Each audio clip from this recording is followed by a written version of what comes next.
Good morning, Jan Paul Pakibot here, Bagumbayan 2, Maribago, Lapu-Lapu City, Cebu Philippines. And today is January 13, almost 1 month after Typhoon Rai, Typhoon Odette hit the city. And this is the situation of the basketball gym.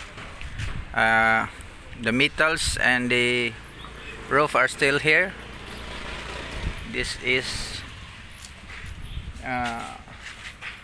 unrepairable, and I think the barangay has no budget and the city government has no budget since we've been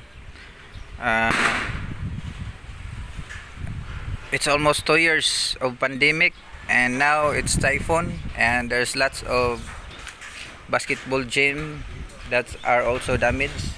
So I think 2 or 3 years we still don't have, we will not have another roof budget for the roof yet. So I hope if you are watching this video, you will help us and repair the gym. If you have cash donations, we will accept cash donations. We can locally repair this one, hire people to repair the gym. We're waiting for the city or barangay to clean up the metals, but we believe that 2 to 3 years we still don't have budget for this one because of the damage is very great.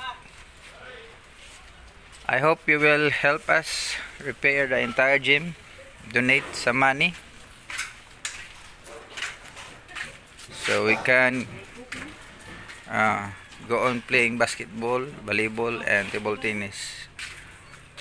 Please share this video, and I will put the link of my PayPal account, SPS Bank account and GCash account if ever you will donate cash. Thank you for watching.